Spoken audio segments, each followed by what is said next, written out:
আসসালামু আলাইকুম। আজ আমি আপনাদের সাথে ঘরোয়া পদ্ধতিতে একটি নুডলসের রেসিপি শেয়ার করতে যাচ্ছি। তার জন্য প্রথমে আমাকে একটি রুটি বেলে নিতে হবে। তারপর একটি ছুরির সাহায্যে সেই রুটির ভার্টিক্যালি অংশ স্লাইস করে কেটে নেব। আমি সবগুলো রুটি এভাবে স্লাইস করে নিয়েছি। আপনারা চাইলে এর চেয়ে মোটা কিংবা একটু পাতলাও করতে পারেন। আমার কাছে এই শেপটা পারফেক্টলি মনে হয়। তারপর চুলার মধ্যে একটি পাতিল বসিয়ে পানি গরম করে নেব।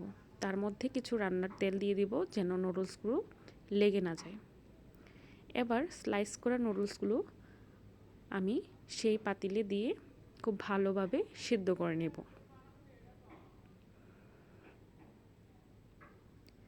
সিদ্ধ হয়ে এলে আমি নুডলসগুলো পর্যাপ্ত ঠান্ডা পানি দিয়ে ঠান্ডা করে নিব। এবার নুডলস রান্নার জন্য আমি এখানে নিয়েছি পেঁয়াজ কুচি, নিয়েছি কাঁচামরিচ কুচি, চিংড়ি মাছ কিছু, আর নিয়েছি মুরগির মাংস। সবজির মধ্যে নিয়েছি ক্যাপসিকাম, আমি নিয়েছি লাল ক্যাপসিকাম এবং সবুজ ক্যাপসিকাম। আপনারা চাইলে হলুদ ক্যাপসিকামটা নিতে পারেন। আমার হাতের নাগালে ছিল না বিধায় আমি সেটা দিইনি। নিয়েছি রসুন কুচি, নিয়েছি দুটো ডিম, আর এক্সট্রা স্বাদ বাড়ানোর জন্য আমি সেখানে নিয়েছি 2টি ম্যাগি মশলা। এই রেসিপিটা খুবই স্বাস্থ্যকর একটি রেসিপি। হোমমেড বিধায় এটা বাচ্চাদের জন্য খুবই একটি মজাদার এবং স্বাস্থ্যকর রেসিপি হতে যাচ্ছে।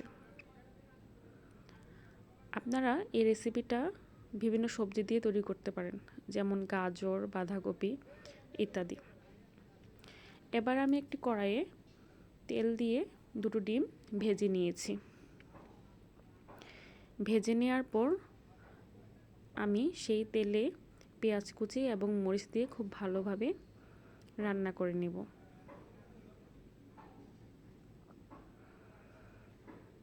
এবার আমি স্বাদমতো লবণ দিয়ে দিয়েছি এবং খুব ভালোভাবে পেঁয়াজটা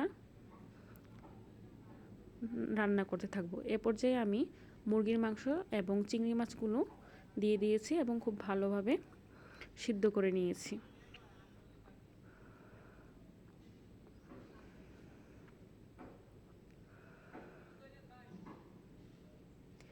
এবার আমি এক এক করে আমার সেই সবজিগুলো আমি দিয়ে খুব ভালোভাবে রান্না করে নিব।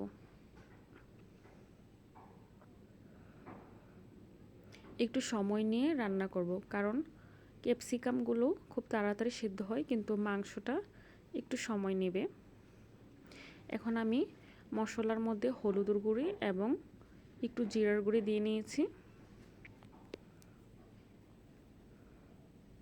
যেহেতু আমি কাঁচামরিচ ইউজ করছি তাই আমি কাঁচামরিচগুলো স্কিপ করে যাচ্ছি, এটা দেয়া লাগবে না।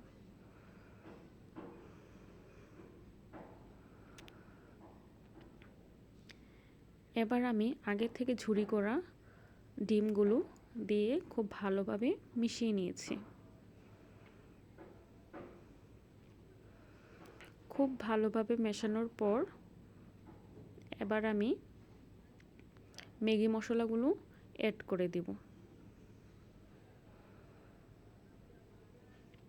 আপনারা দেখতেই পাচ্ছেন আমি এখানে এই পর্যায়ে ম্যাগি মশলাগুলো অ্যাড করে দিয়েছি এবং খুব ভালোভাবে মিশিয়ে নিয়েছি।